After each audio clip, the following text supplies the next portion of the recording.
let's get into tonight's adventure. First up, we have, in our myth tier first adventure beginning here, we have Euchaunkas Ouwoupli, the High Priest, the bringer of Bill. Euchaunkas, hello. Hi. I feel like we haven't spoken in a while, Euchaunkas. How have you been? I'm all right. You sound like you're currently eating, which I guess I've got pizza. Euchaunkas, are you a big pizza fan, or is this one of your, like, how often do you eat pizza? This is the first. What do you think? It's got meat. Are you just like picking the meat off, or are you eating the whole thing? I'm eating the whole thing. Okay.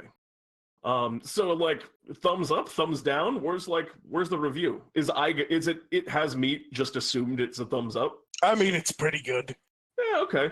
I mean, it's not just plain meat, which is pretty better, but I mean, cheese is pretty good. Really disappointing when I found out the moon wasn't cheese. Yeah, that's a big heartbreaker for a lot of people, I think. Yeah, soul crushing. But you've powered through it, and I'm impressed at all the strides you've taken since then. You're really handling it well. Maybe the center is cheese. There's only one way to find out. And while you devour your pizza, I will move next to Zewxip. Zewxip, good evening. Good evening to you. Now, Zewxip, rumor has it that you have that you've obtained a new item from working with Bartholomew. This is correct. He did a very good job at creating something that I believe is a good reflection of who I am and the things that I hope to accomplish here in these lands. And Zewxip's going to look around at the others. It would appear that I am in the company of others who've gone before and have achieved great things. Perhaps one day I will be like them. I have no doubt that if you continue to work as hard as you have been and continue to prove yourself throughout the lands of DnDTime, that is the path you'll find yourself on. Absolutely. The lands of DnDTime are beautiful and ripe and full of color, and I can only hope that when I am legend as well, that the lands of DnDTime will continue to be a beautiful palette of hope and dreams and colors. Isn't that right, everyone? Oh man, I've got bad news. I mean, yeah. Well, dare I ask? Actually, no, I'm not going to. Zewxip, perhaps with some grim words that you're maybe not quite able to parse. There was something that just kind of seemed to turn off in your brain a little bit as Euchaunkas started to imply that anything else would be true. And you're back now, but Zewxip, I hope that even in the unlikely event that such is not the case, that you are on the vanguard of making sure that such a world continues to be beautiful. Oh, hi. Welcome. I felt a little odd there for a moment. Hi, everyone. Go ahead. I need to sort out why I felt a little dizzy there for a moment. Anyway, it's a pleasure to be. Good to have you with us, Zewxip. Next up, we have joining us Michael Verity. Good evening, Michael. The King of War. My name is Michael Verity. I am the Prince of Order. Wait, that's not me. Who is impersonating me? Stop it, this insolence. This Michael Verity, of course I recognize the voice of the King of Order. How are things in your kingdom, Michael? Everything's going well and fine. Any exciting news from Miradana? No, I mean besides the usual good things happening. No. It seems like everything's always just on the rise over in your kingdom. Things seem to be going very well. I mean, I do set the good example. I mean, that's fair. A great ruler leads as such, I suppose. It's good to have you back out adventuring today. Is it nice to step away from the responsibilities of your kingdom every now and again? Oh, it's actually wonderful because every adventure I go on here for Bartholomew also affects my reputation at home. So let's just say if I fail an adventure at any given time, This is not going to end well for me in other ways. Well, it sounds like the pressure's on for you to maintain a fairly immaculate record.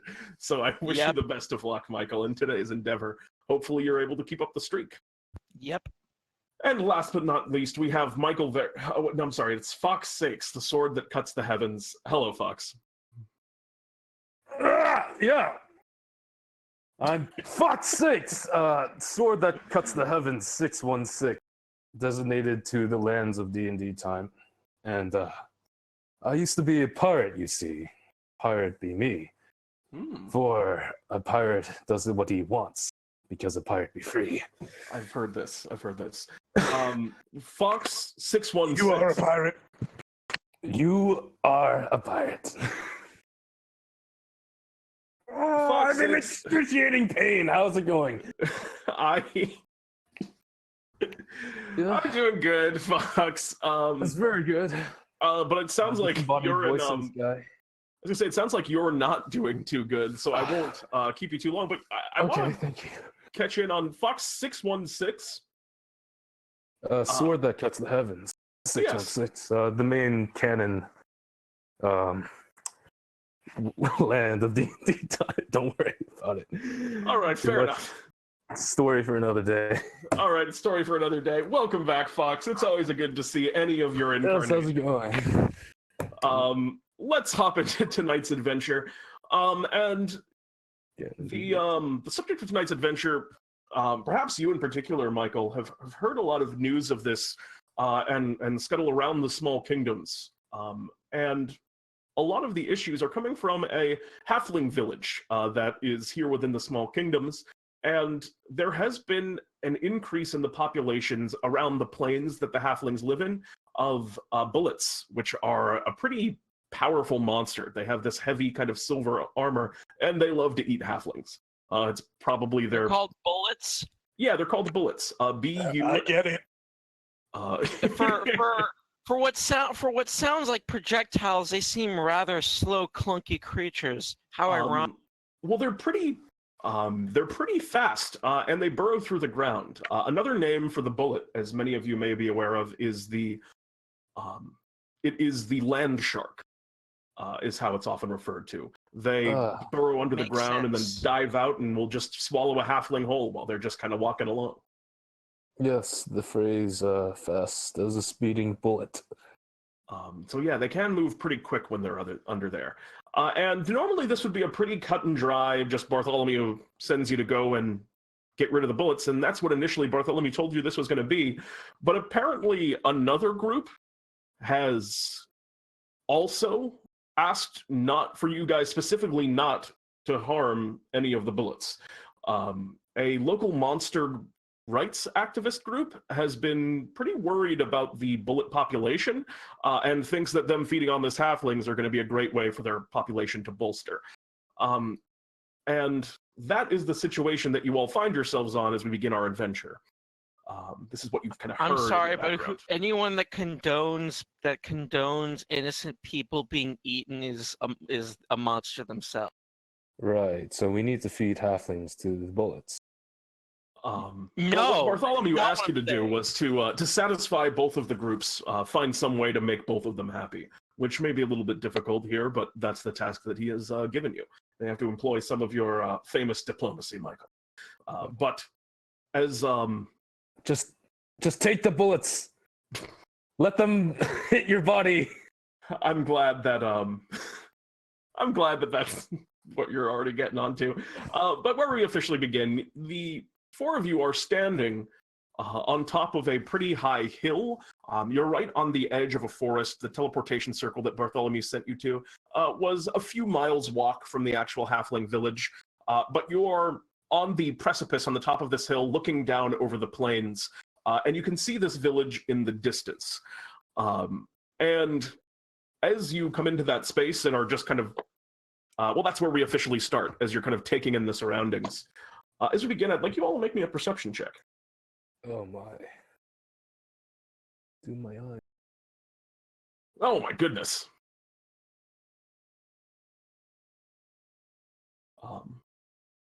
I'm apparently blind as a bat today. Yeah, I mean, you're looking out. It's a nice little view. It's a pleasant view over this plain. But Euchaunkas, you are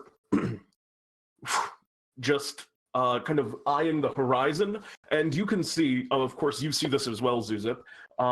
As you're looking out, you can see two very, you can see two very small feet connected to a halfling body that are running across the plain as quick as they can. And with that 22, you can also see like the ground behind them is just very slowly kind of raising up. This is a pretty good distance away.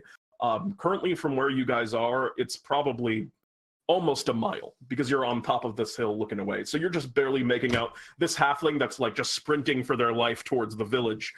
But you can see it from there. Zewxip, you see that as well, but you can also hear something that's much, much closer. Coming from a sprig of grass over to your right, you can hear just a very low grumble, almost coming from the ground to your side, of just like a someone. It almost sounds like a chuckling, but it's very faint and is muted by, presumably it's under the ground, and it's just underneath this big tuft of grass. And that is the scene that you all kind of come into. I need to tend to apparently some chuckling grass. Can any of you save that halfling? Unfortunately, I'm not able to do so. I guess I can. So you going to point out the running halfling to Michael? Yeah, I'll point out, describe what I saw, but then immediately turn my attention and start molding earth to dig down towards maybe another person in peril. I'm not sure, but I want. So the halfling's doing our work for us. Perfect. He's leading the bullets straight to the village. And Michael, as you say, maybe I can help him. You watch as far off in the distance, you just see suddenly an explosion of dirt and rubble and rock come up as you see cresting this much larger creature that jumps up, and the halfling kind of like staggers and stops and looks back as this creature just maybe jumps up like 15 whole feet, clearing in the air out of the ground, dives back down like a terrifying land dolphin, and eats the halfling whole, diving back down under the ground and then swimming deeper into the earth. Well, so much for that. God damn it. And this is presumably a lot of what's been going on in this smaller village here. Hey, don't say that. We could probably still save him if he hasn't been digested yet. You may yet be able to, but that's the scene that you see in the distance. Bullets are people too. No, they aren't. No, they aren't. Bullets don't kill halflings. Halflings. Wait, no. Okay. Bullets don't kill people. People feed themselves to bullets, is what you're saying? Yes. But as you say that, as you kind of make a statement saying that the bullet was in the right, Maddie, you're mold earthing around this chunk of grass, and you kind of hear this. And the voice that was kind of making that almost laughing sound from underground kind of speaks up as Fawkes says that, and you just hear him kind of say, "Testify, brother." Testify.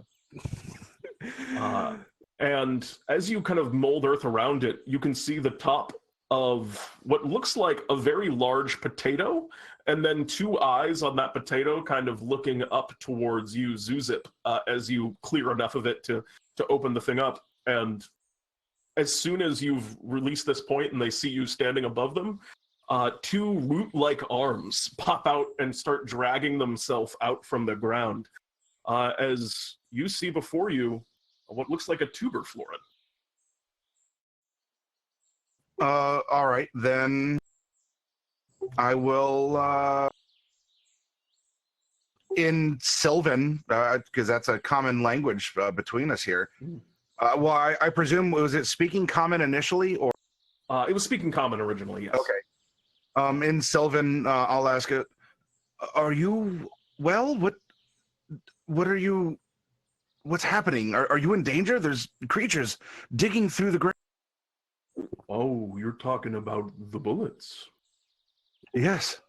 Yeah, I'm fine. Bullets don't really care that much for big, spuds like me. Oh God, what is that? It's gross. What are you? That seems a little bit. That's a talking potato. That seems a little bit mean. Oh, what? Your vegetables can talk now? Yes. Well, I guess so. I'm sort of a florin is what we like to be called, just like this one here. But who is the one that was the pro bullet one? He's kind of looking back and forth between all of you. I point my finger at Fawkes. That halfling just used the bullet as a way to get himself eaten. What a sick fetish. I don't think that was it at all. I was just going to say that, like, hey, it's this cycle of life, nature taking its course and all that. I think it's a beautiful thing, personally. Yeah, I think it's unnecessary and chaotic. I mean, it's sad, certainly. I'm sure that halfling have friends and family, but don't you eat, like, deer and meat and stuff? Same thing. Don't you eat Most of what plants? we eat now grows on a farm. I don't think I could, like... And plants talk too. I mean, just look at our buddy here. Take an issue with what those bullets are doing. Would you eat a potato if it talked to you? The plants I eat don't talk. What did you say? You there? The one that made fun of was really, like, mean to me? Oh, what's it mean? Yeah. I said, I don't think, just from a... I don't know if it's an ethical perspective, but like a... From my point of view... Yeah.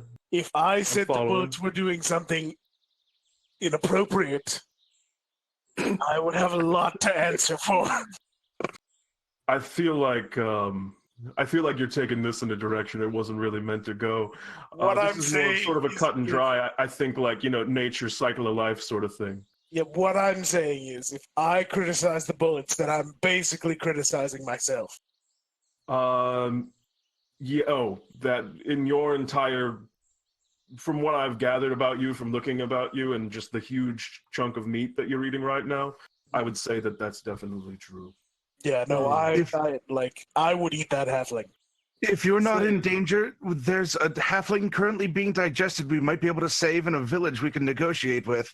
Oh, he's going to be just fine. Well, I mean, he's not going to be fine, but he's going to be, he's going to be fine though for the next, like, couple days, probably. Are you a carnivore, Euchaunkas? Am I a carnivore? Yeah. I mean, technically I'm an omnivore, but... Okay, so you would eat a plant if it talked to you? No. Wait, does it have blood? Are you implying that... It seems like you're trying to convince him to eat me, which I'm not really... I don't mean to... No, not at all. But some people selectively only eat things that, Yeah, meat. I know the whole deal. Some people won't eat anything with a face. Others won't eat anything without a face. Do fishes have faces? Or are they just meat? You guys got to be the guys that I hired, right? To make sure that you hired us? Yeah, to make sure that the bullets aren't harmed. Sorry, I didn't introduce. My name is Yukon. I run sort of a monster rights activist group. I'd like to make sure that the bullets aren't... There's not a lot of bullets left all here throughout the world. So Wait. we're trying to make sure that all the bullets that there are stay up. This is one of the biggest broods of bullets anywhere. They have a real gun. I understand. It's so hard to create a bullet preservation since their natural habitat's very special. Yeah. And I mean, it's very rare that they like to eat halflings. And so that's why I get it. That's why the gun's been firing them all out here. Wait a minute, Yukon Gold? Is that your name? That's me, Yukon Gold. Do you heard of me? Yeah, I have heard of you. We're getting pretty big. Yeah.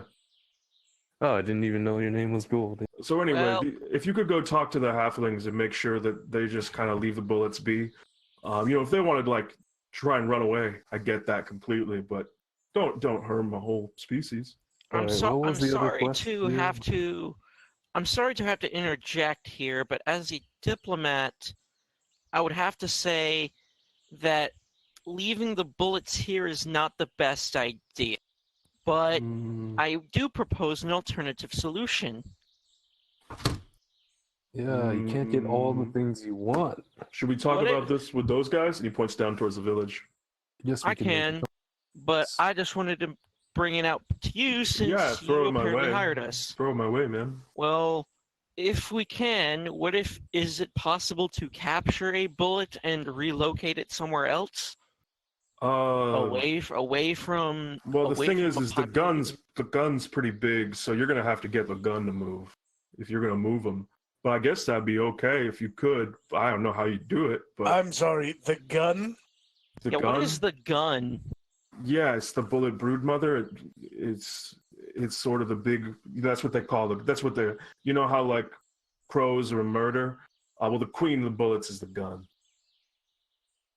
Okay, wait a minute. Well then, the queen of the bullets is a gun. G-U-N-N-E is how you spell it. Right. Hold on. Yeah. But how does that translate to murder? Like a murder of crows is a group of crows. Well, I'm saying how there's like different words. Like you don't just call like. I mean, there's like bees, which you call the queen bee, the queen bee. Right. Yeah. There's like different words for the thing that's like significant in it. Okay, but what is a group of bullets? A hailstorm. But I was gonna say a volley, but that works pretty good too. I was thinking an ammunition. That's also pretty funny. You want to go down a clip? Yeah, let's. Oh. Ooh, yeah. But okay. I'm going to head to the village now. I'm so confused. And you watch as Yukon just. You're on the top of a hill. You watch as he just lays down sideways on the hill and just rolls down and just kind of goes wee down the side of the hill. And he starts lumbering off towards the village. Yeah, me and Sarge are gonna follow, obviously. What are you guys all doing as you're lumbering around here? I'm going to take off, well, I was going to say at a full clip, but that has a different connotation here now, to the halfling. Great. All right, so yeah, you guys work your way across the field toward the halfling village, and as you guys get closer, you are feeling some, like, tremors in the ground underneath you here. You can feel, the earth shaking just a touch, and there's obviously, like, a lot of activity right underneath your feet. Whatever these bullets are doing down there, or, they're just moving around. They don't seem interested in you guys, pardon me, as prey in particularly. So eventually you make your way to the halfling village pretty much unbothered.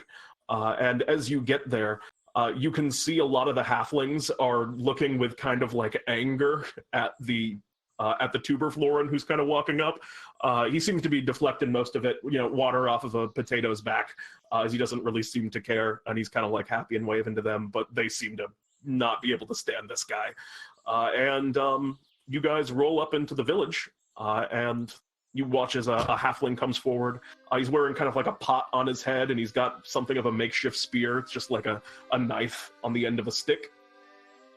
As he kind of pops up over to you and greets you.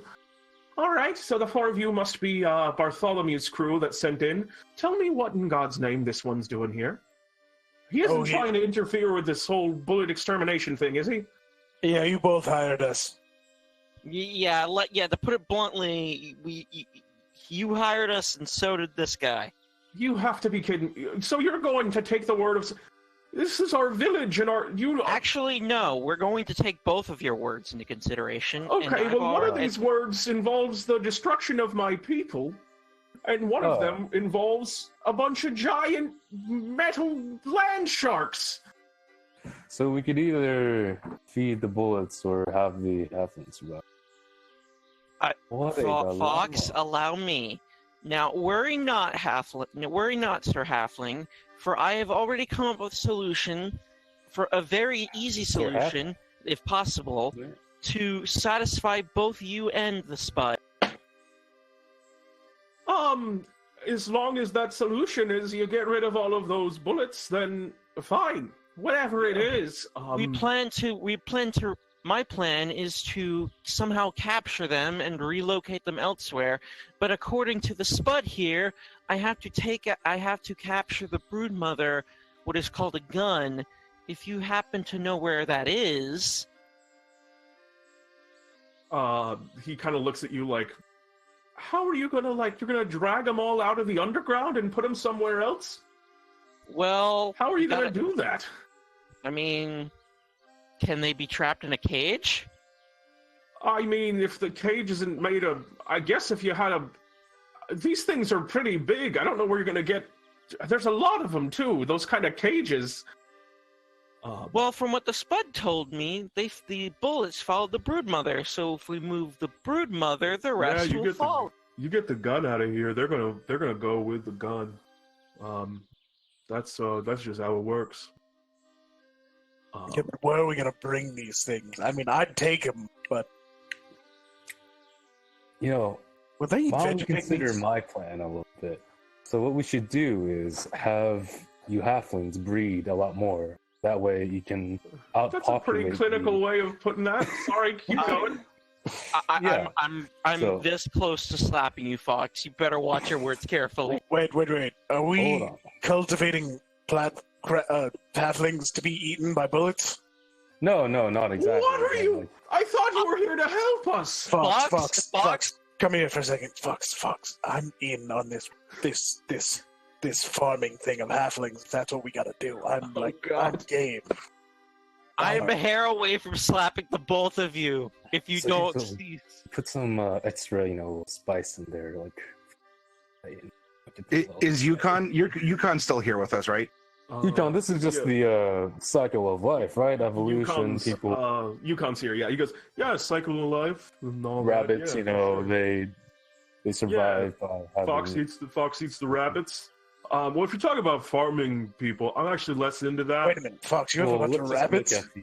Just like, how look at this like at the population. Have, cows and stuff on farms, and I feel like that's kind of a bit much, but... Yeah, Euchaun, you don't know much about these monsters, correct? Yeah, you said they avoid you.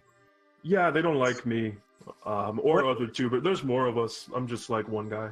Obviously, the obvious explanation as to why they don't attack Euchaun is because Euchaun's a plant. They're carnivore. Yeah, we see them going around the ground all the time. I can kind of feel them sometimes brush past a little bit. They're a little bit rude, but they don't know any better, so I understand.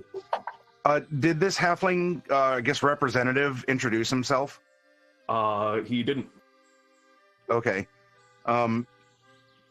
Sir, you're a pleasant farming community, yes?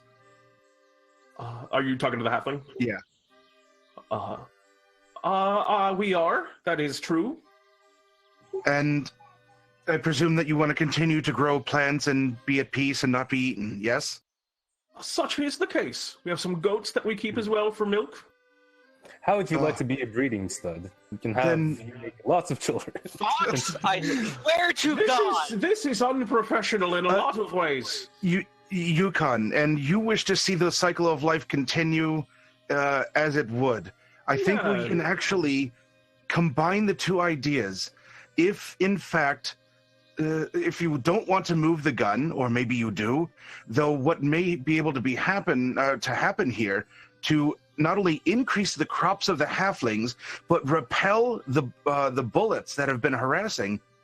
Why don't you plant a preventative tubers as sort of an underground wall around your village to keep the bullets out? And not only will you harvest crops continually and even sell more, but it will naturally keep any bullets away. Life then will prosper.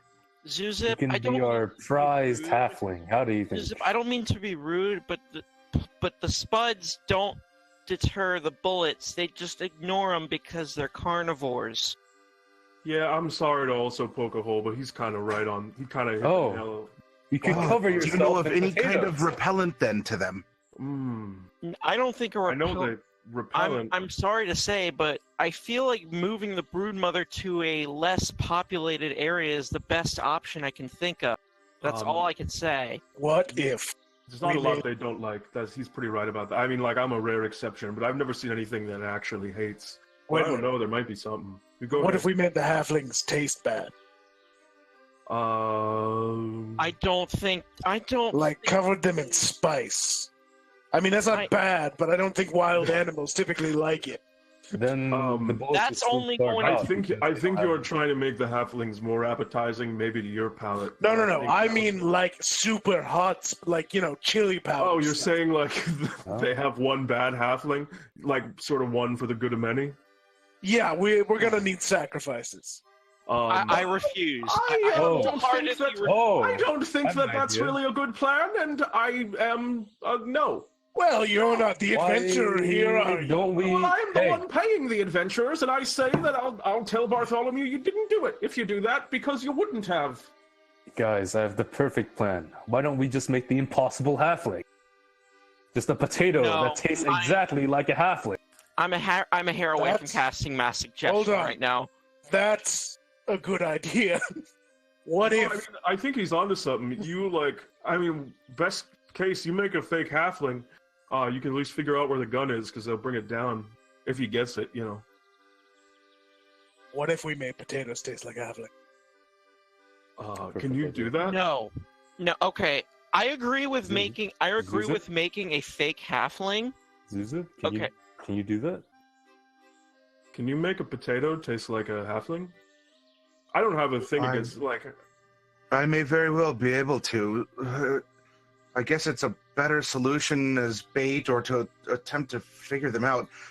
Yukon, do you have some eyes to spare then that I might use to grow?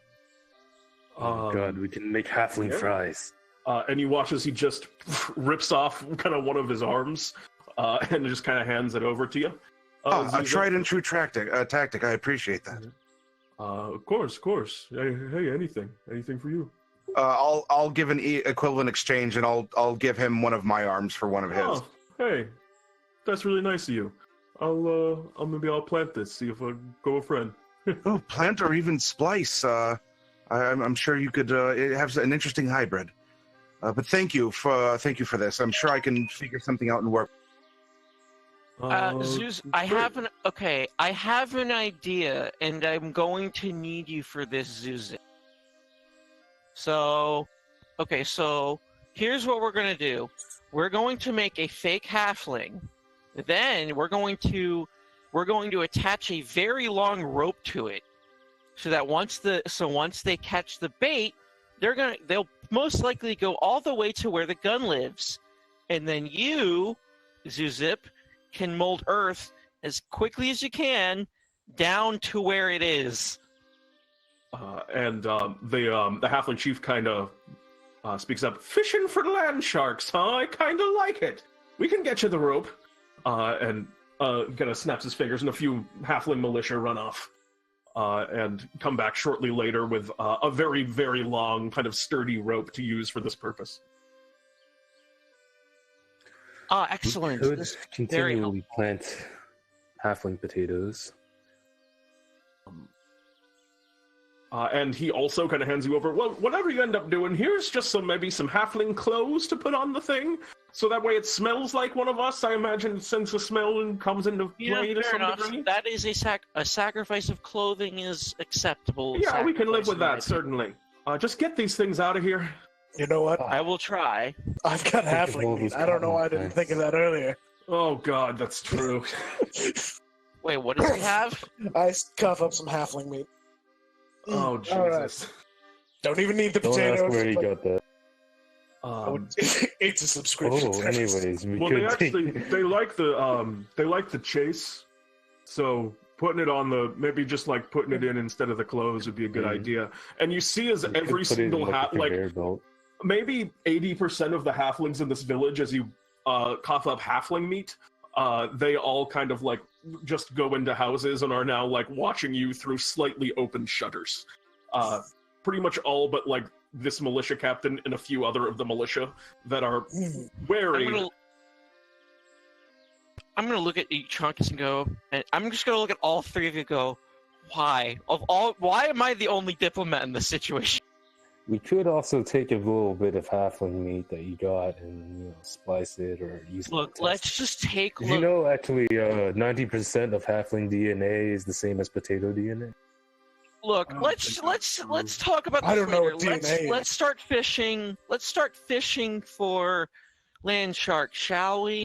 So let's put this thing together so we can get it, catch a land shark. So you want me to drag this thing out in the field, or what? So Zewxip, what you've been making a fake halfling potato this whole time, right? What are you doing? Well, exactly. So this is going to be an instance where we get to demonstrate that a player needs to have communication with a dungeon master for an idea that is not necessarily by the book, or at least to take a. There's a lot here that's not by the book, so hit me with what you got. What in DnDTime? How dare you, sir? All right. I can, with my ability to use plant growth through thorns and petals, which is an intrinsic part of me, as well as the ability to make spices and other whatnots. Mm-hmm. If I take the tuber material provided to me by Yukon, would you allow me to use my plant growth, scattering the potatoes in the field and kind of infusing their essence into them as the potatoes sprout, and we can actually create it'd almost be like chumming the water, right? There'd be many halfling potatoes in the field, and then the halfling meat is beyond me, so that's nothing I can really do, but I can at least create a large attractive smell, or at least the seismic activity of a bunch of plants like squirming and growing out of the ground, and the weight of halflings from a bunch of potatoes. So is that something that I could do with either the quick cast, or do we even have, I guess I have 8 hours for like the long cast, maybe, but let me know how I can approach this with that kind of idea. Moving potatoes. Here's how I think is a good way to resolve this. Because you basically, what it comes down to is you want to make potato plant growth, in a sense. Halfling potato plant growth. Yes. As you are holding on to this piece of tuber that you were given, your recently obtained Bartholomew's choice actually seems to be reacting to it. Infuse it with the soul of halfling flesh. You feel like you could just plop this piece of tuber that's been given to you by a fellow tuber florin, and your Bartholomew's choice might be able to just make a potato field. Oh. Like actually, not even outside the realm. Like, you could just make a potato field. All right, then I will... the rest of you see me take out kind of an interesting looking wooden wand, has a couple little doodads on the end. I'm going to squish a piece of potato onto it and look at the three of you. I'm going to do my best and start walking out to a field. And as you put that piece of potato onto your wand, you watch as it doesn't kind of like, at first it's just kind of like squishy, but then you see the energy of the wand begin to kind of fuse some magic into it. And at the end, where there are all these different kind of tokens and talismans of various types of florin into it, you watch as just like a small sprout begins to grow, and it becomes a little bit more regular, and it just forms into a shape similar to some of the other ones on your wand. Magnificent. And I will also I'll thank Bartholomew, but also think back very lovingly to my dragon lover in a distant port for this gift, and hope that it's going to carry things forward. I want to march a safe distance away before we go on this fishing expedition. All right, so you begin. You watch as Zewxip goes through this kind of weird ritual with this wand, and infuses it with potato. It's strange, certainly, but then they walk across they begin walking across the field with some confidence here. Rest of you follow suit? No, I'm going along with I'm making a fake halfling and using that as like a fishing lure bait. Well, it looks like Zewxip's kind of got you covered on the fake halfling. Or at least what Zewxip's been saying. Yeah, but still, I'm But still. you got your I rope st- and Yeah, I got the rope and everything, so I just have to wait for Zewxip to be done so I can set that up. very good. Hey, halfling, Euchaunkas you got a big hook. he looks at you. And he's a little scared of you, but he goes, we got a big bullet hook. I mean, there's an old anchor. And You know what? That works. I'll take it. Yeah, All right. we need something to latch onto the frickin' bullet. I'll go see if I can get that. And best of luck. And he runs off with a couple other halflings. You see 3 of them come back, toting this like heavy iron anchor. It's got some old kind of petrified barnacles on the side of it. Maybe an old halfling sea captain or something had it. But Why do you have this? We're not even near the ocean. yeah, I know it's not mine. It's old, Okay. It's old Crickies over there. And you can see there's a house, and they has like a ship's wheel over the door. Huh, interesting. But anyway, as soon as the anchor gets brought to us, I'm going to tie one end of the rope to this anchor. So, and then once Zewxip's done, I'm going to tie the end with the anchor to the quote-unquote fake halfling. All right, so yep, you set this up, and you guys head out into the field. You get a good distance away. There's some kind of nice rolling hills around here. Where do you want to set up your potato field, Zewxip? You're just going for basically as far enough away that you won't bother anyone is the idea? Yeah, that's especially if we might be expecting some kind of a swarm or a clip or a magazine or whatever of bullets, then I would like to put some distance. I mean, obviously, we can't go too remote because they're by the village for a specific reason. But if a bunch of these things are going to erupt out of the ground or are going to be, churning up the soil, I don't want to destroy, foundations or harm any halflings in this, or even like uproot crops. Gotcha. And yeah, the further out into the field you get, the more you're starting to see kind of holes in the ground and places where the ground's been disturbed and cast aside in different places. But you find a nice patch of unbothered, unperturbed earth. And you find yourself a good spot a good ways away. Okay, I'll cast potato. All right, you cast potato as you through your florin fields on your one. You guys watch as a field of potatoes begins to grow up around you, and go ahead and just make me a nature check, because I think this is where it gets a little bit more complicated, is in making them look like halflings and being of that size. So 16, you watch as not all of them, but there are like 6 or 7 among this big wide field of plants that begins to grow up around here. There are 6 or 7 potatoes here that are pretty big, and one of them is even like got facial details on it where you can almost see the face of a halfling person on it. Most of them are just kind of like head shapes and ears, and they're roughly halfling-ish. But one of them's even got the face on. That's weird.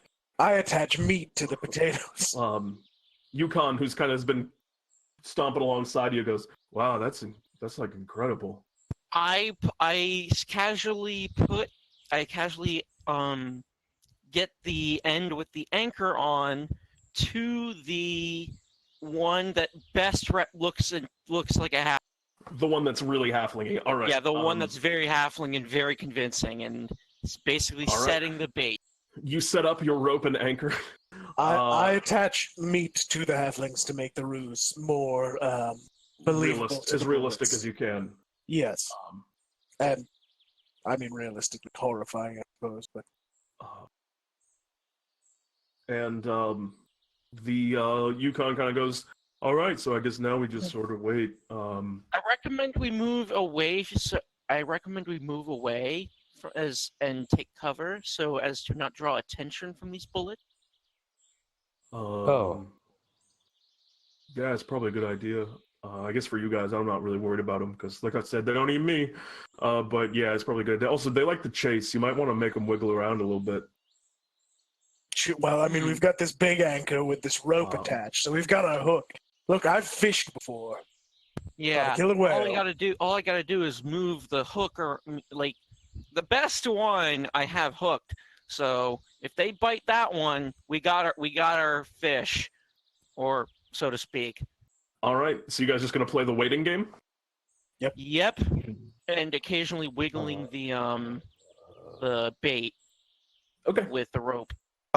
As a note, because this is probably not setting complete precedence for the incorporation of potato into the wand, the floor and fields last for a minute, so I don't know if we're doing something mundane, if we're just going to kind of say, yeah, it'll be up there till, hopefully something happens, or if you're working within a minute and we did a really good job. But just so you know, the floor and fields ability is only a minute long. I'm aware of this. Fear not. Okay, I didn't want to set a precedent for something or to, feel like I was abusing.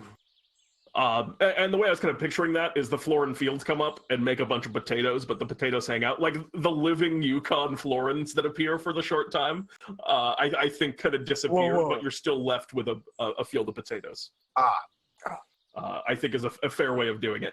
Okay, yep, as long as I wasn't abusing anything. Yeah, no, you're good, of course. And you guys begin to feel after some time, and you're kind of wiggling around the potato, the ground begins to rumble a bit. Oh wait, hold on. I wait in bated breath. I can feel the ground rumble. You hear right as the ground starts to rumble, you hear Fawkes say, "Wait, hold on." Fawkes, what are you doing? Were there any nice halfling women in that village? And as that comment happens, no. The rumbling kind of gets louder and kind of shakier, and then you see an explosion out of the ground, and from the thing that you saw from the distance earlier, one of these big giant bullets kind of grabbing onto the halfling before, you see this one just mouth open wide, almost seeming to be smiling, as it's kind of like kind of excitedly diving through the air. It grabs onto the perfect halfling that you made. And yes, the bait has been bitten. It dives down into the ground, and you start to see that rope, which has a ton of slack on it, begin to wind and drag down into the tunnel that it's leaving behind it. Okay, I'm gonna start grabbing the rope and just like, guys, we gotta make sure we don't run out of the rope. I don't think this is gonna end well. I would like you to roll for initiative. Wait, initiative? It's attacking us? No, but things are about to get a little crazy if you're trying to hold on to this rope. Well, okay. I just don't want all of the rope to go underground and be like, oh crap, we lost our way there. Yeah, exactly. So, that rope is unspooling at an incredible pace, Michael. All of you are gathering around, and I imagine you tied it. Did you tie it to a rock or something? Like, what's your? Yeah, I made sure to tie it to something nearby so that it doesn't So it's not just slack. Yeah, but I'm pretty sure the bullet's strong enough to pull that rock too. Yeah, anything you'd find out here, it definitely is. And it's maybe one round away from hitting the end of the rope, so to speak. Oh God. It's moving very quick. What do you guys want to do? I'm going to hold until if that rock starts moving, I'm running after the rock. Based on the way that rock's moving, you're not going to be able to keep up with that rock. Crap. So what are the rest of you doing as you're seeing this happen? You had a wonderful idea, Michael. Fawkes pats him on the back. I'm going to cast light on his armor. Mm-hmm. And on my turn, I guess. Wait, why light on my armor?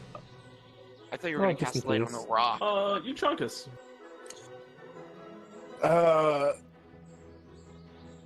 Alright. Michael, are you going to take the rope? Are you ready to go after this thing? I am. Great. Give me your hand. Hands. Okay. I will allow this. I stone shape the rock onto his arm. Oh, Jesus. Oh, God. I'm about to be dragged. Do you consent to this, Michael? This is would be. I consent. Well, I consent. If, I if you consent don't to consent this. to this. I consent to this only for the sake of staying with the All rock, right. so we don't lose it. This is why I casted light on your armor so we can Are see you where grabbing? you're going. Are you grabbing Michael's legs, Euchaunkas? Are you holding on, or just letting Michael go out ahead? I'm gonna let him go out ahead and try and follow in this tunnel Zewxip? normally. Looking, seeing the rope go out. We have someone who's been anchored in. I'm going to use my action to turn into a worm-sized snake with ring of Sneck, and excellent. I would like to hop into Michael's pocket. All Did right. I make that item? Yes, you did. Wait, how big of a snake are you? Wait, This tiny snake hops into your pocket, Michael, as you're hopping along for the ride, Zewxip. oh, looks like everyone's hanging on to me then. Okay. And Fawkes, are you holding on to Michael? I'll grab onto the rope and just like just let it drag me along. All right. In that case, Whip me Euchaunkas, around. you're specifically not holding on, right? You're just trying to run after. Yes, and I am forcing Yukon to come with me.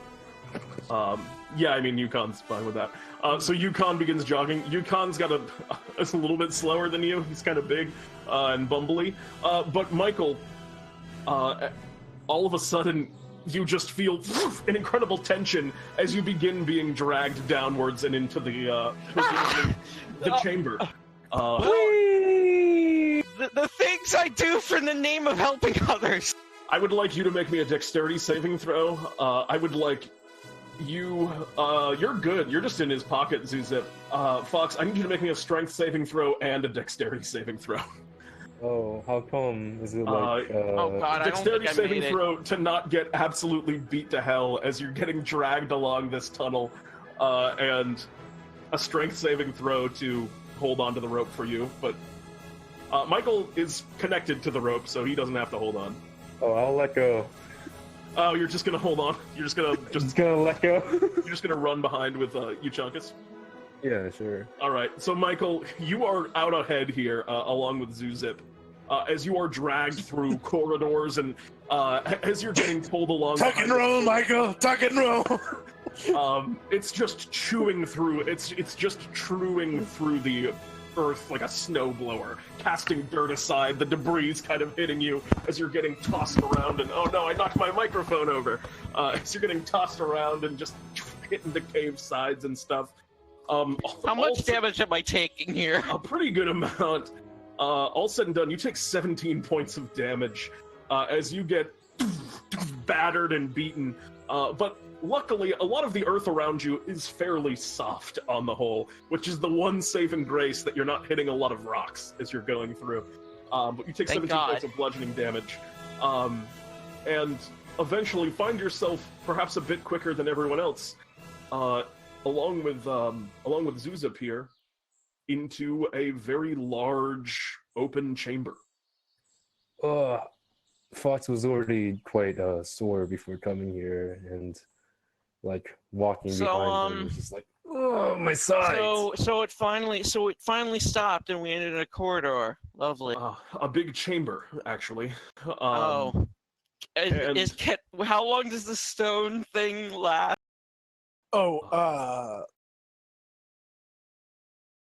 Indefinitely. Until you uncast it. Okay. And so, but you got Zewxip with you who can. My snake form lasts 10 minutes. How much time has been eaten? It was about 5 minutes to get to this point. We'll say that, Michael. Yeah.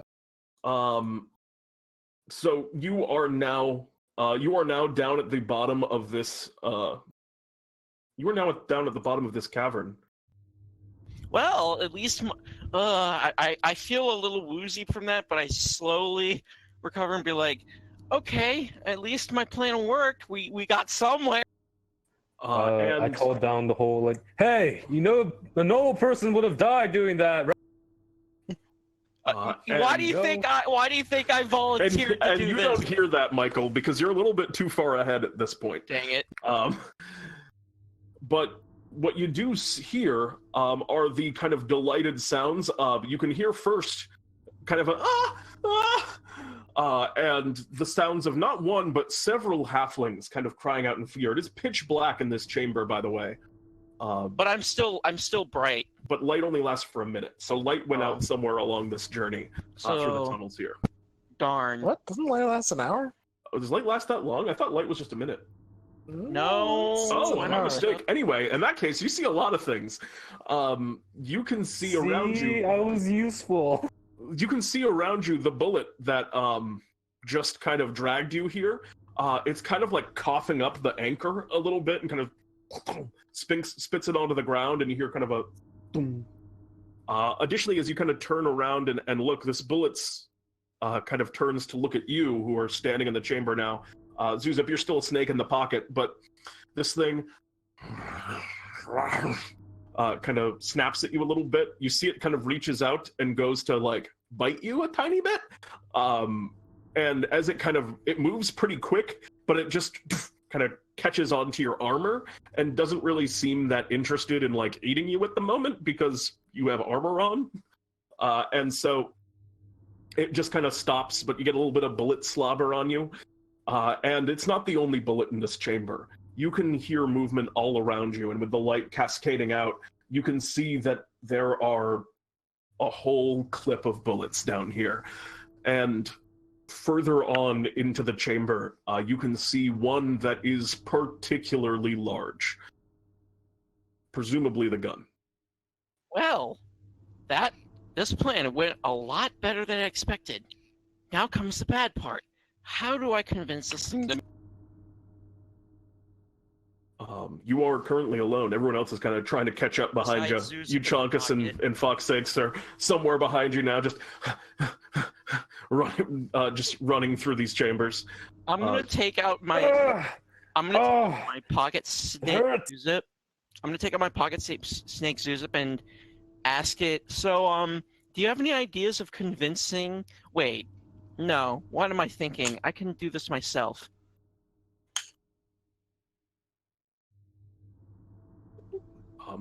The gun currently seems to be sleeping. Zewxip, oh, rip. But I'm going to. Am I untethered to this rock now, by chance? That rock is still firmly fixed on your hands. You could try and smash it if you wanted. Yeah, I'm gonna smash it with a sword. That might wake it up. Any lesser sword other than Verity, the Virtue Blade of Order, might smash on the rock, but luckily you have a powerful magical item. Go ahead and make me an attack roll against that sword. And this is mostly, I think you can do it, but it's a question of how precise you are. I am ashamed that I rolled this low, but I'm assuming it still hits a rock. Roll me damage on that. All right, you're going to take 4 of that points of slashing damage. You have resistance because it's going through a rock and it's losing some of the impact, and you are definitely not chaotic, so you don't take any extra radiant damage. But this rock kind of shatters over your hand as you're now free, and you nick yourself a little bit because it wasn't too precise of a swing. But your hands are now free. Okay, so I'm going to, since they aren't interested in me. Can I tell if the broodmother is sleeping or inactive, or is it just looking around? It currently seems to be sleeping. It's kind of the kind of sounds of heavy breathing that you hear. I'm going to wait for the others to get down here before I even attempt to wake this thing up, in case things go south. All right. Some of the other bullets are kind of just roaming around, eating, and just kind of moving around the chamber. You can also hear a whole bunch of like whispered voices coming from where that bullet spit out the halfling. You can hear a bunch of whispered voices coming from a little pit over up ahead. Can I tell is it common or is it a different language? It doesn't seem to be common. It's tough to like make it out from where you are. Darn. But yeah, I'm going to wait near. I'm going to wait until everyone else is here. So get to it, guys. In that case, you guys walk into the chamber, and you can see Michael Verity probably standing at least a little bit nervous, with just kind of bright light cascading off of them around, and you guys are able to see into the chamber and all of these bullets. It seems like there might be like 10 or even like 15 of these things down here, and then one very big one. Forward to examine the gun while she's sleeping and I'm tiny? Yeah, go ahead and make me a... oh, well, while you're a tiny steak, yeah, you're good. Yeah, go ahead and... what are you looking for? Just want to get a closer look? Yeah, I want to examine, see if there's anything, in nature they may act differently, if there's sickness, injury, or some other kind of need.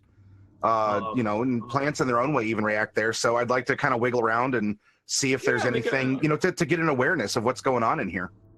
Yeah, make an investigation check. All right, looking around, you get a sense of the bullet and how they are. Like, you can see the armor on the outside, but then they have kind of a soft underbelly, which you do notice. You begin crawling a bit more, but you're not getting anything. I mean, they're sleeping. For how big they are and how big some of the other bullets are, the queen, you do notice, is a little bit thin, which is weird, proportionate to their size. So seems like they might be just gearing up for a big meal. That's the best you can get with that. I have an idea. And as you think that, Euchaunkas and Fawkes kind of move into the chamber behind you, and as soon as you walk in, you hear Yukon kind of go, "Oh my goodness, I've never seen so many of them all at once. This is beautiful. Incredible." Can I bring the halfling tubers with me? Yeah, you can have done that. Okay. I'll just be lying on my polar bear's back, laid out, because man, it hurts to move. I can shock you later, and that it helps with muscle spasms and stuff. But Yukon, really? Yeah, I can. Yeah, what's up? You know what? We could have done that on the way here. I don't know. I didn't think of it. Probably. Yeah, we should have had this conversation. But what's up? But anyway, Yukon. But the gun. What do you know about it? What is it like? Oh, it loves halflings. Intelligent? Is it intelligent? It's no. Okay. No, it's not smart. Does it like jazz? Probably. I mean, who doesn't, right? Fair. But I don't really know what jazz is, but when I wear this pork pie hat that I have, I all of a sudden understand it. That's very strange. I play some jazz in my music box.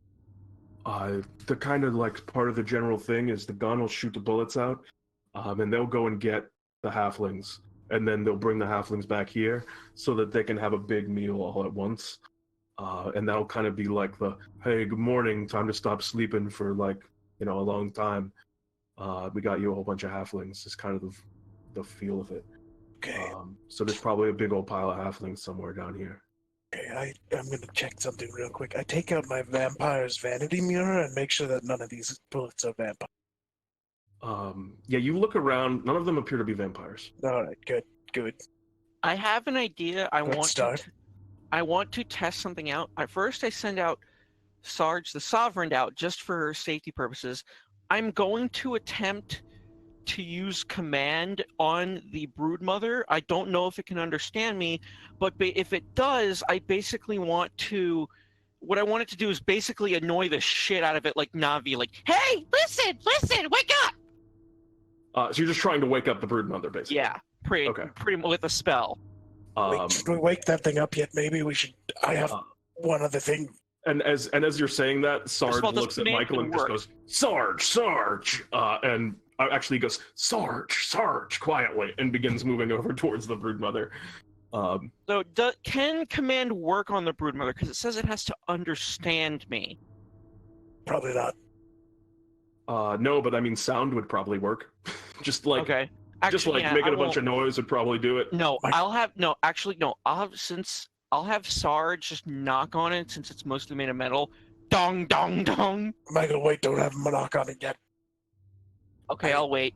So hey guys, how are you gonna get this thing? You're gonna have to move it pretty fast to like get it away from here, and it'll have to like if you get it lost, they're not very smart. You get them lost in a way, they're gonna be far enough away that they just won't even know about this village anymore.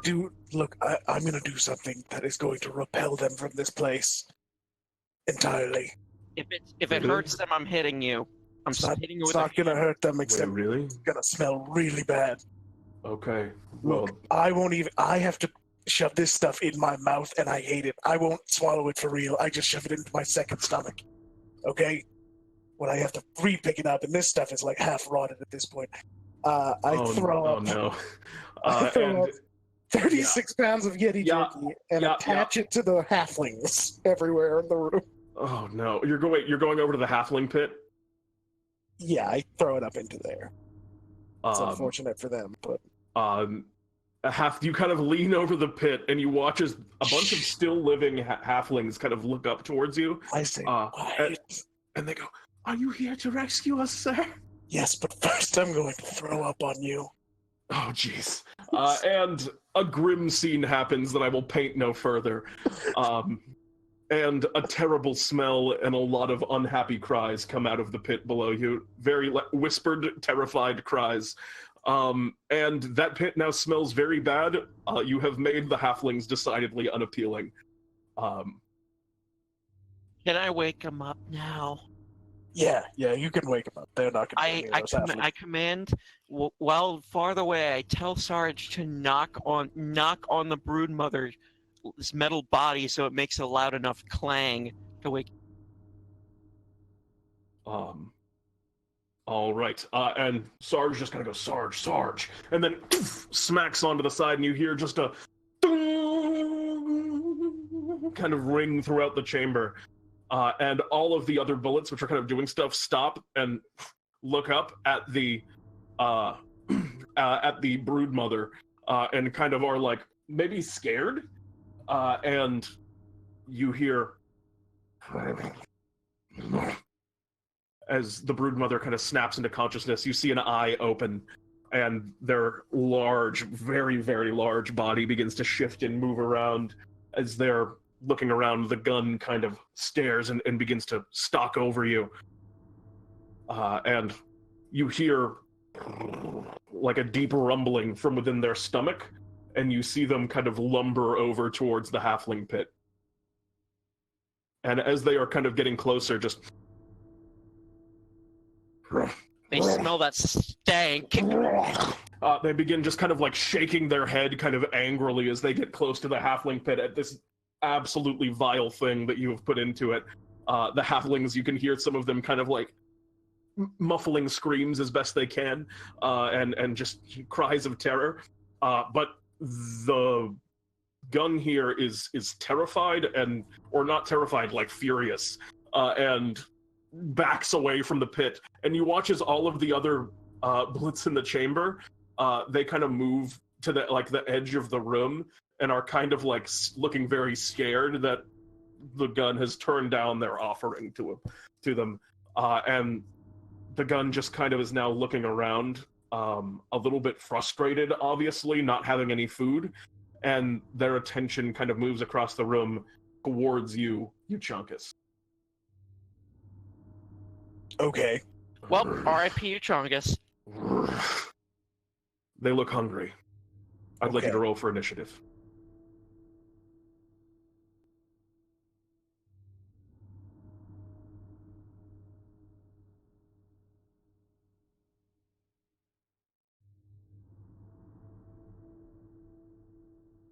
And actually, fittingly, in this situation, the first to act is you, Euchaunkas. The gun kind of rears back and begins running towards you across the chamber. What would you like to do? I would like to open my mouth wide with my now terrible Yeti jerky breath and how awful that stuff tastes, and I will cast Gust of Wind to blow damage toward this creature directly out of my mouth. They're gonna make a Constitution saving throw. There's a lot they can put up put up with, but this is a bad smell. 18. What's your spell save DC? 17. It also needs to make a strength saving throw. I mean, yeah, that's fair. You watch as Euchaunkas kind of begins just pushing a gust of wind in this creature's face. At this point, Yukon just kind of goes, "Oh no," and just buries himself into the ground up to the top of his little sprout at the top. And the gun seems unperturbed by it. Their hunger kind of winning the day here as they dive towards you and go to get you, Euchaunkas. They're going to make a deadly leap at you. I would like you to make me a strength or dexterity saving throw, your choice. It's worth noting their speed is half. Oh, that's a good point. In that case, they can do this, but they can't do the other thing. This is all they'll be able to do, is basically what it comes down to. So I still need you to make me a strength or a dexterity saving throw. I'll do strength. Ouch. You are going to take half of that damage, or I'm sorry, all of that damage, which is a pretty good amount, actually. What damage? Yeah, it didn't roll. I know. I'm rolling it now. Oh.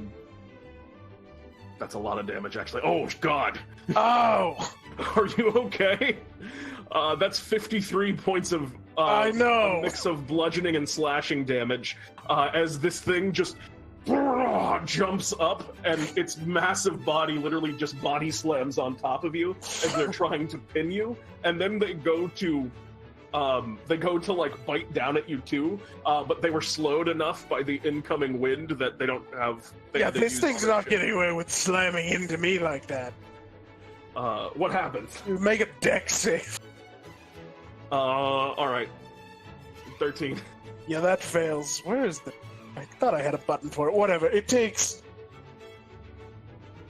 16 lightning damage and gets blown away from me 10 feet. Oh, hells yeah. It crashes down on top of you, and you see it just laying on Euchaunkas' form, and then you watch it just an explosion of was it lightning you said? Yep.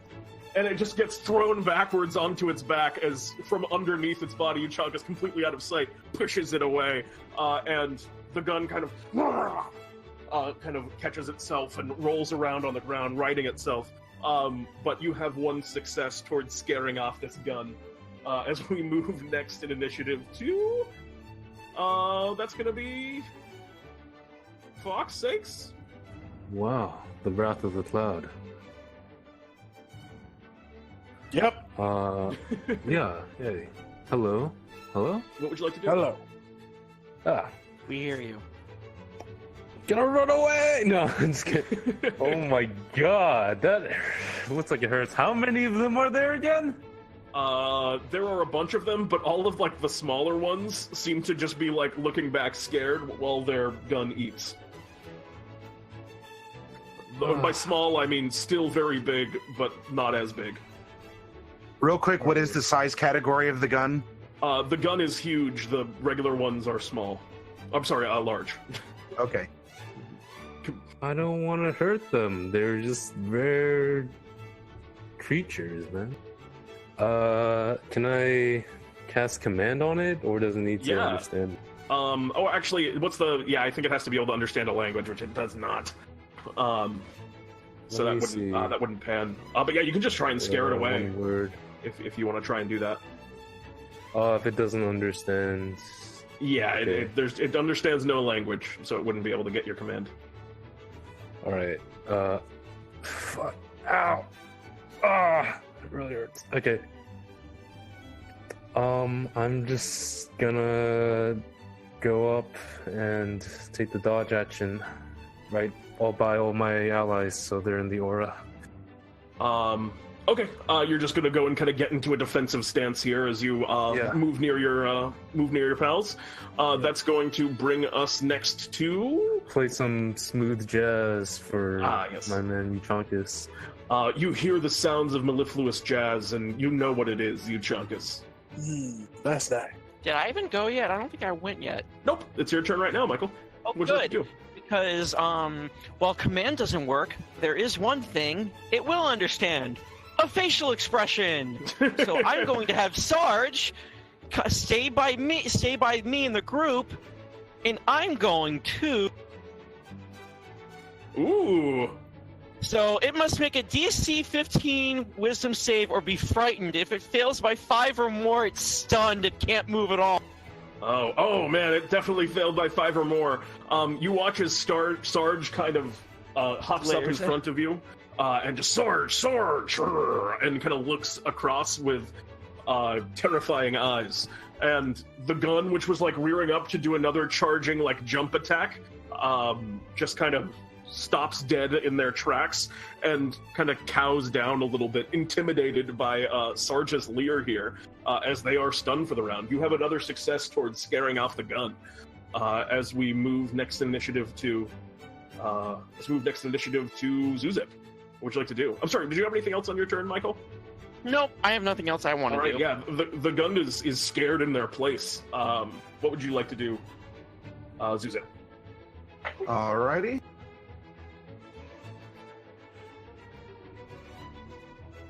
Forcing disadvantage.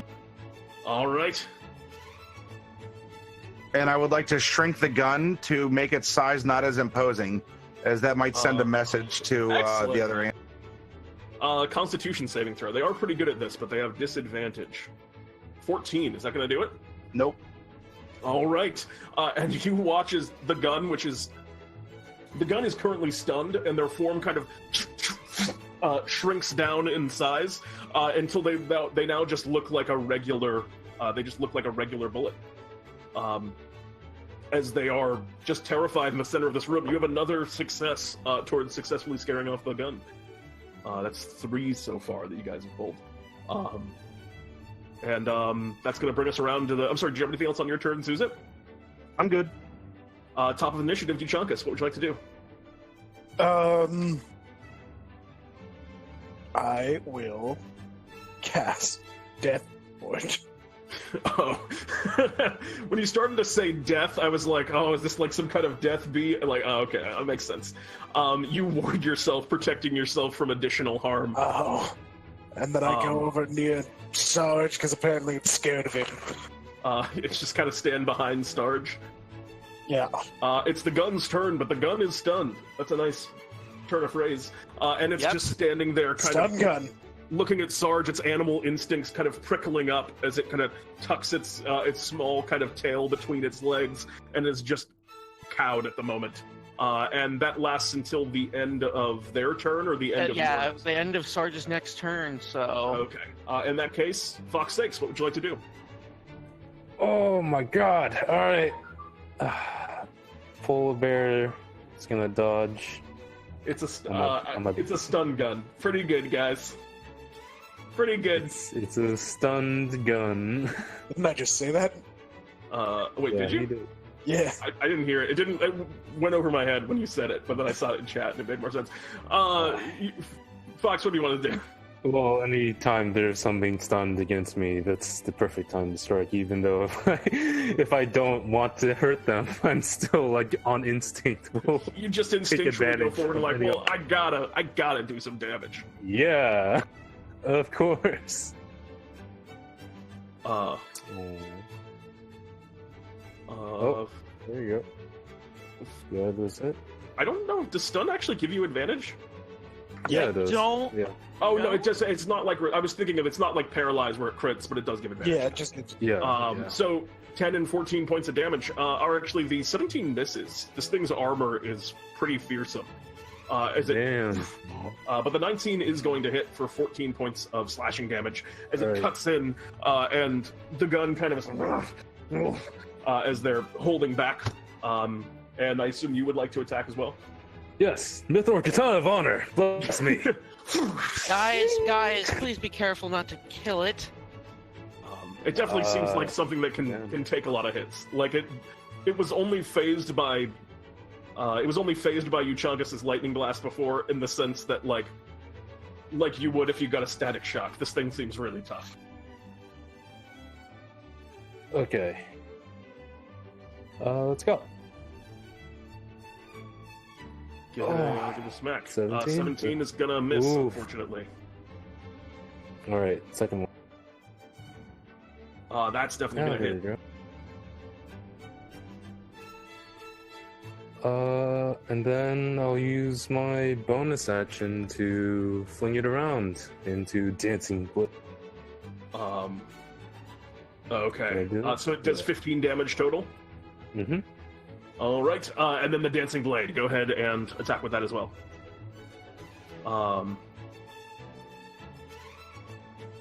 For 8 points of slashing damage as it cuts in. As it cuts into the bullet, kind of piercing through the armor in places. Only it seems like your greatsword swing really like battered it. The rest of them, they seem to just kind of brush off. But with that big hit from you, it rears back even further. And you now have 4 successes towards stopping the gun I have here. such a good idea. As we move, Just doing some work, and as you they know are what, getting it's- terrified and starting to realize that maybe they're outgunned in this instinct, even if that's not true. As we move next to Michael Verity, the turn is yours. Oh, okay, so I'm simply going to whisper something into Sarge's ear, which basically translates into, while they're still stunned until the end of their turn, I'm going to have Sarge walk up a little closer while showing their sharpened blades and visually intimidated at advantage, basically visually saying, I am going to gut you if you don't freaking get. Can I make an intimidation check with Sarge? Just have Sarge make an intimidation, huh? Yeah, I think the fact that Sarge has already intimidated them so much will allow you to make this check. So go ahead and... Advantage or normal? I think it's just normal here. But go ahead and have Sarge make an intimidation check. Okay. 15. Compared to... Yeah, okay, so Sarge kind of goes in and has already kind of showed their fighting prowess, and then walks in even closer and begins doing this kind of intimidating leer at the gun. They're not like mechanically frightened anymore, but they still kind of think that like Sarge here is the boss. And so yeah, that'll count as another success. Yeah, and what's funny is Sarge is also metal, so this makes a lot of sense. Yeah, indeed. They're both metal type. They're both metal type monsters. Preach. Yep. As we move next in initiative to Zewxip, they are like, the gun is starting to look ready to roll out of here, as they've been beaten down pretty good in the last couple rounds. All right, How I many need to find a way to end this as peacefully, and I'm going to try and bring both comfort to the halflings, and to try and drive off the bullets here. So what I want to do is I want to run down to the Stinky Halfling Pit. Yep. It's a new tavern name, I guess. I would like to throw Terry the Tarrasque plushie down the hole. Geez. Shout to the halflings that they need to dogpile on the squishy, fluffy Tarrasque. They just follow any instructions they get from you, because you are a much less scary sight than Euchaunkas was. So they all do exactly as you said. Now, and activate it. This would have an effect on the others.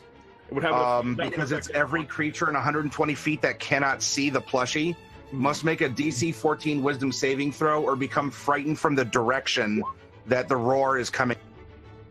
The gun's actually going to barely succeed, unfortunately. But I need everyone to make me a Wisdom saving throw in this regard. You're good. Fawkes and Michael, I need you also making Wisdom saving throws here. Michael, you are actually, no, you have a bonus from Fawkes 6, so you're good. And Fawkes 6 is also good. So everyone succeeds. Maddie, do you have anything else you'd like to do on your turn, Zewxip? I guess that would, I don't know. That kind of my action. I was kind of narrating it as empowering the halflings. So, a move and action. I'm maintaining concentration on the reduce. But yeah, it's that'll be my turn. Did the little bullets get afeared and run? The little bullets were already kind of afeared because they were just moving back from their queen. But let me roll for. I can roll for them. Roll. Because otherwise, if the gun sees that, the bullets have fled too. Statistically improbable, but literally every single one of the bullets are terrified at this point. Which means, and for that statistical oddity that everyone failed, I'm going to give you another success on this. And you watch as all of the bullets begin just kind of burrowing away out of the walls and just away from this area. And now the gun stands alone as we move to the top of the initiative, which is you, Euchaunkas. That's ridiculous. Goddamn. Okay. How big is this creature? Now large was huge. Okay.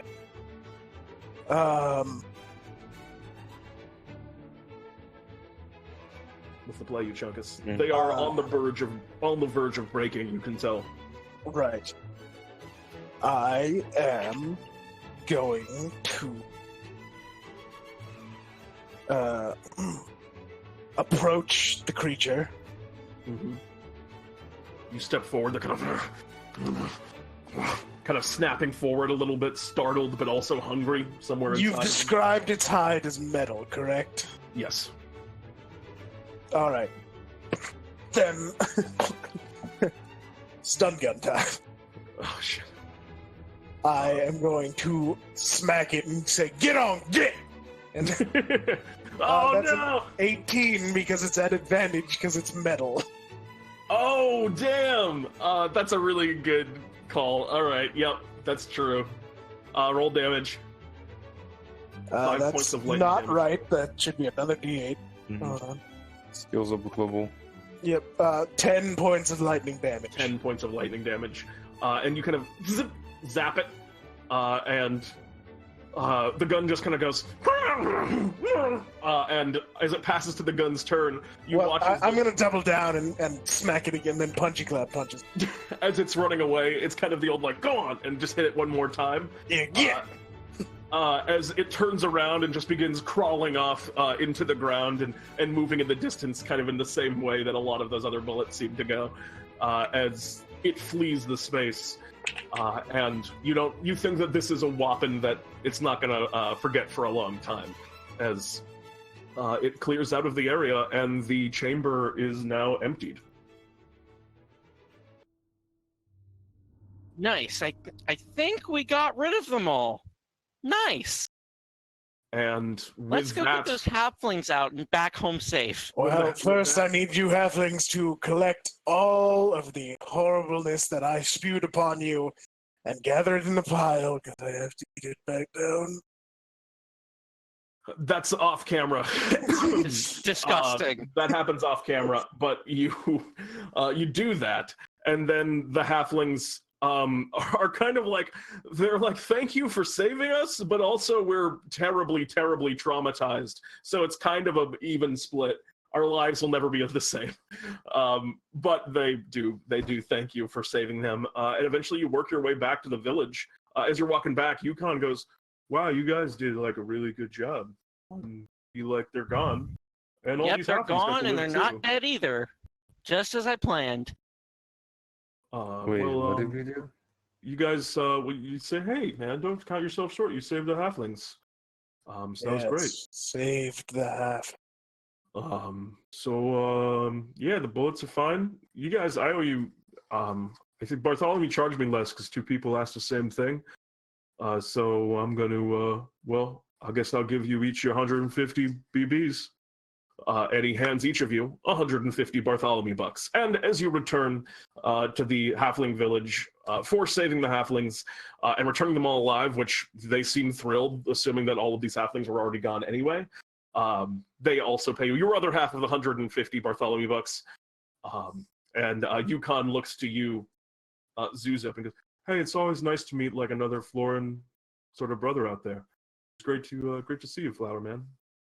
It's always a pleasure, and I appreciate you participating in the solution to the problem at hand. That's humor. I'm studying. No, I thought it was pretty funny.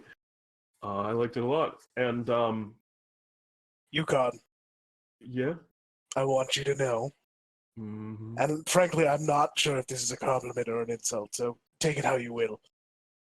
The thought of eating you disgusts me. Is that the whole thing? Yeah. All right. Well, we'll take it as a neutral. And with that, you guys have completed this adventure. You each earn your 300 Bartholomew bucks. You gain 2 points of experience if you are capable of gaining experience, which I think is just Zewxip here. And we can still do the farm plan. Oh, I know. And with that, congratulations on your victory. Woohoo! Thank you. For purposes of character development and lore, I would like to leave my Terry the Tarrasque with the halflings so that they can learn to duplicate it and perhaps carry those out into the fields with them. So Wonderful. if they feel tremors and the Bulettes will not see the Tarrasque, that they can squeeze it, the halflings will be safe and it'll scare away any future invasion. I love that. That's a delightful little piece of little piece of culture now in the land of DnDTime. We'll work on the next big, food phase where we have the impossible halfling. It's a potato burger that tastes exactly like halfling. Don't ask how we did it. And as you say that, Fawkes, I would ask, would any of you like to shop? Not Michael, but someone else might. I'll take a Beyond Halfling burger with extra mayo. I'm not buying a halfling burger. I'm buying something else. I'm going to buy a halfling burger. In that case, you return, you walk into Bartholomew's shop, whichever character of yours is.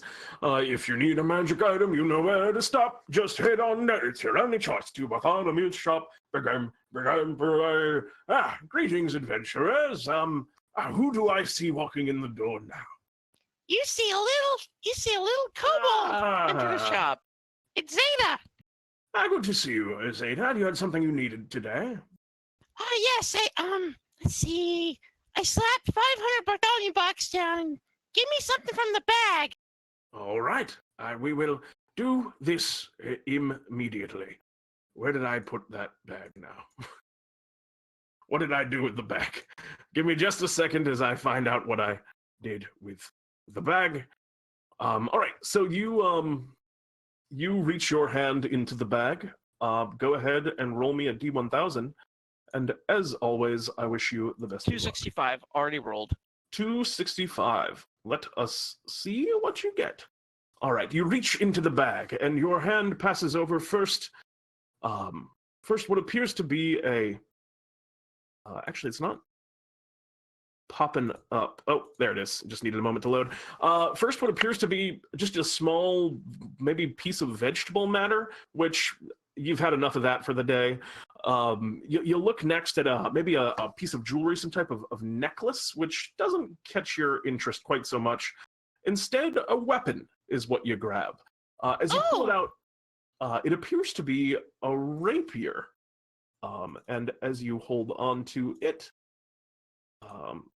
it's not letting me do the description thing, Jeremy, but as you grab it out, it appears to be a long and kind of a lance of some kind. It's shaped like a tree, and it's got like ornaments and like tinsel on it. And Bartholomew speaks up, this is the solstice tree. While you are wielding the solstice tree, you deal additional +1 to attack and damage rolls with it's a magical lance. Additionally, it will emit some dim light, and you can plant it into the ground to create a wonderful solstice display. And while it's in the ground, snow will fall and all that. It might be a little slippery for your enemies. That could be useful. But with, just a little bit hard to traverse. But that you've gained the solstice tree. So you've gotten a solstice lance. So it's a lance or a rapier, because that's a heavy weapon if it's a lance. It is a lance. I was looking at the wrong one when I first did it. So it is a lance called the solstice tree. Interesting. I will take note of that.